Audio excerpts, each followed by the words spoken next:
What's up YouTube, Capital G here. Got a couple of excellent duels for you guys to check out. Our first duel is going to be Crusadia and the blind second build of Crusadia, which is of course the more Chad and manly version of Crusadia. It's going to be facing off against Gaga, aka the Automatopoeia deck. That's all the Yuma cards basically. You play some Dododos and some Zubabas and some Gagas and some ZZZs and all that other good stuff. I know ZZZ is not a real archetype. It's just something I made up. Anyways, this is it's actually a real deck under Master Rule 5, mainly because you can just super spam the generic rank 4 XC monsters, and we know rank 4, like, the pool is still really good. You have a lot of great disruption cards, whether it be things like Abyss Dweller, and you can even sometimes use the like Time Thief for Doer, get a trap card, spin one of your opponent's cards. There are just so many strong generic rank 4s that this deck by default is just really good. Now under Master Rule 4, it was like,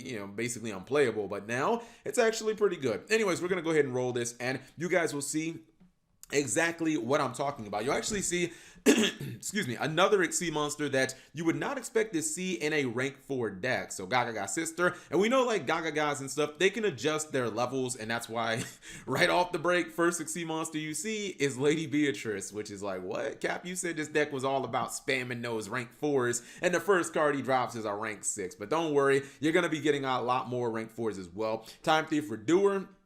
Gonna get the Time Thief Beazle ship back from the graveyard. Now we're gonna go for Perpetua, and we're gonna go for Abyss Dweller. Now look, honestly, against most decks, this would be an absolutely great turn 1 field. Your opponent already has, your opponent's not going to be able to use their graveyard because of Abyss Dweller. You have Beatrice, which can technically be a disruption, and yes, this guy actually does play Farfa for the banish, so it is a disruption. And you have Time Thief for Doer with a trap card on it, so that's going to be another spin. Now maybe you get extra lucky and you get a spell on this bad boy off the top of your opponent's deck, and you'd actually get the draw card as well. But I feel like this turn 1 board is really good.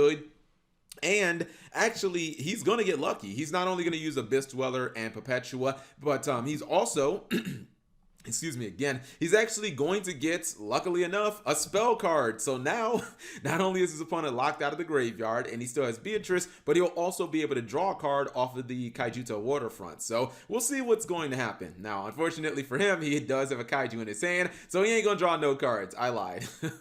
At this point, he is going to try to use the Farfa to get rid of the Crusadia Magius, but that's not going to work. He's going to call it by the grave that, so it's not going to resolve. And Crusadia with just a couple of cards, like if you can't stop them, they're almost certainly going to OTK you if they're playing the go second build, especially if they have the Crusadia Draco, because he not only counts as a body and he can trigger the Crusadia Link monsters, he'll get another monster back from the graveyard, and then they'll just special summon that monster as well. So you can see basically, once he goes into equal max, it's pretty much a wrap at this point. We know that Maximus gives you double battle damage, so if your opponent has any little monsters on the field, you're going to kill them. You always have the Kaiju in the same column as the Crusadia monsters, so your Crusadia monster, the Link, it's already going to be pretty damn big. Anyways, he's just going to go ahead and bam, that is, that's almost 13,000 damage right to Abyss Dweller's face, and no one really has the foresight to summon Abyss Dweller in defense mode. Like, that doesn't really happen. Honestly, I think he probably could have OTK'd him through the Kaiju, even if he had everything in defense mode.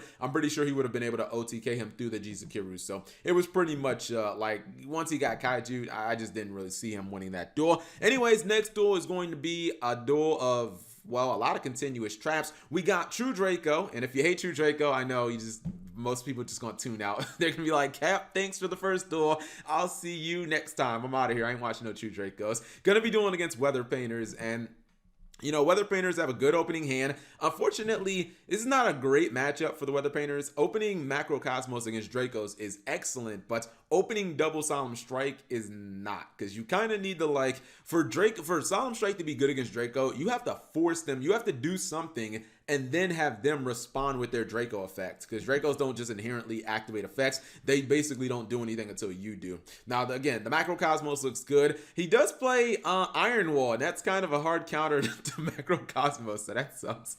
And he actually gets himself a Solemn as well, so this will be really interesting to see how this chain's going to play out. He's going to go for the Snow, looking for one of his Weather Painter or Canvas cards, but unfortunately, he has the Monarch's Erupt. I think I would have Solemned, honestly. because I feel like if he has Monarchs Erupt, I don't think you can win the game. So I would have just used Solemn Judgment here, but that's just me. Anyways, he's just going to pass turn.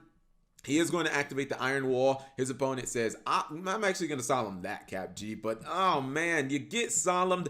This used to be the worst feeling ever during the 5Ds days. When you would solemn and your opponent would solemn you. We used to call it the good old Solemn Wars, man. I might have to make that into a Yu-Gi-Oh story. But, yeah, so when Solemn was at 3 way back in the day, it was just absolutely ridiculous. Everybody played 3 Solemn Judgments. You used to see Solemn Wars all the time. And the person who resolved Solemn last almost always won the duel. Because not only do you win the chain, but your opponent doesn't have a lot of life points to play with. He's going to take the diagram instead of the card of demise. Now he actually can start popping his opponent's cards because, again, Macrocosmos is null and void. His opponent has 100 life points left. Can he pull off the comeback? I'm going to say no, especially considering the top deck card in them. How'd you do that? Seriously, is this Draco player just cheating? You just put Card of Demise back into your deck off of Duality. So we know that you shuffled, and yet you top deck Demise. I think there might be a little funny business going on here. Somebody got the YGO or the YGO Pro hacks. Anyways, thank you guys for watching. As always, subscribe if you have not already, and turn on that notification bell for daily videos.